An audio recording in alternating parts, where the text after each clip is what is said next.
Afro Droid is a darker version of Afro. The white gi is greyed, and the eyes glow red. The red and silver accents and Afro's sheath and African jewellery are now golden and sparkling. His headband is adorned jokingly with Mban, or just some number. This Afro Droid is literally all material. It's all a soulless creation, and it's adorned with material wealth. Materialism in Buddhism stands in opposition to spiritualism. The journey up Mount Shumi in aggregate myth is the abandonment of the anchors of our material world and embrace of void. As such, not everyone is convinced a robot is the best choice, and they've already hired a gang of assassins, especially Brother 3. Brother 1 has a cruel suggestion. The assassins in Afro Droid just squabble for the job. Hey, you know what they call a free-for-all in Paris? Hey, Battle Royale! What follows is a massacre that is only told through reaction shots and the finality of a perfect judgment cut.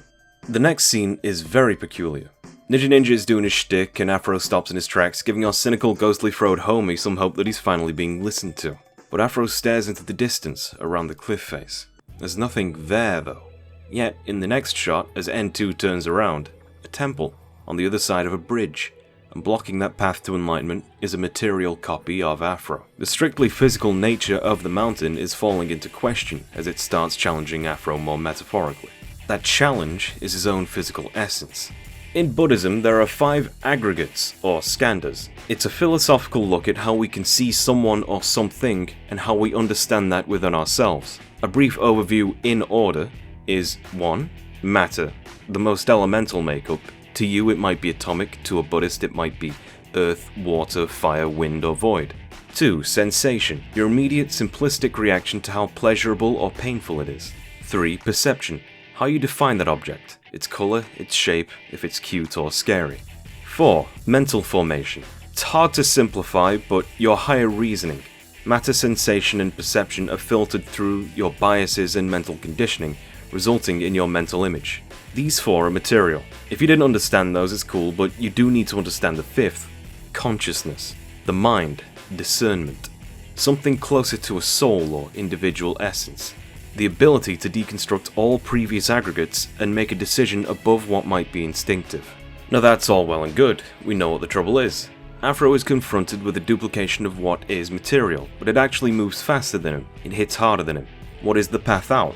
Well, he remembers the words of Swordmaster. Let your moves flow out from your individual essence. Even the most masterful opponent will fall from a strike that has no history or reference. Funnily enough, most sword advice from Swordmaster sounds verbatim like Musashi Miyamoto, a 16th century swordsman. In fact, it sounds directly quoted from his seminal work of philosophical swordplay, The Book of Five Rings. In the opening chapters, Miyamoto denies that it's a Buddhist work. Despite this, the nominal 5 rings namesakes are Buddhist elements, and Miyamoto was raised a Buddhist. The book itself has underlying themes of the pursuit of detachment and void, using the practical and spiritual wisdom of martial arts. A warrior has no confusion in his mind. This is true emptiness. The theory behind this fight is a lot more interesting than actually watching it, sadly. To show there's no going back, the bridge happens to explode behind Afro. Ninja's embodiment of self-doubt still manages to make it with him, though it was a close one.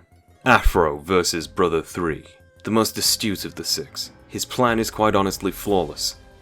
He offers a cup of green tea, some dango, and prostrates himself.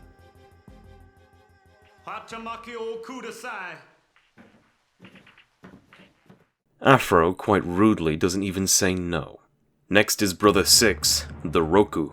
Dude gets carved up pretty swiftly, but he's got a backpack like your dad's arse and somehow 2 brothers can come from it at once. Afro's disarmed by Brother 6, and somehow these 2 think it's gonna save him.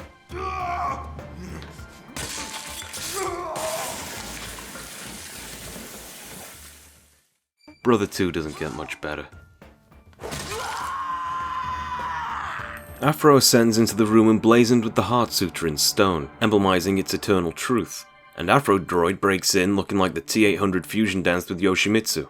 Now the limiters have been turned off. Afro Droid acts like a badass robot, and it enables the fight to have some insane spectacle. Afro parries a laser beam, chopping up the sutra and demolishing the statue of what I assume is also a collar. Then our hero finds his way onto the droid's head, smacking the shit out of it like an old TV. Now, if you wanted to dissociate yourself from earthen ties, I can't think of a much better way than blasting yourself off into the stratosphere. This has got to be the most conceptually creative fight in the whole show. It's mesmerizing. The way the RZA kicks the music in, it's just splendid. This is prime video game material. Hey man, where you been? The final stand is this, giant cannon. They know what it looks like, right? The shot places emphasis on the void around them, and Afro himself is motionless. Because ultimately, Afro Droid's own sword falls from the heavens and destroys him. Because he's not welcome up top. The material must be left behind.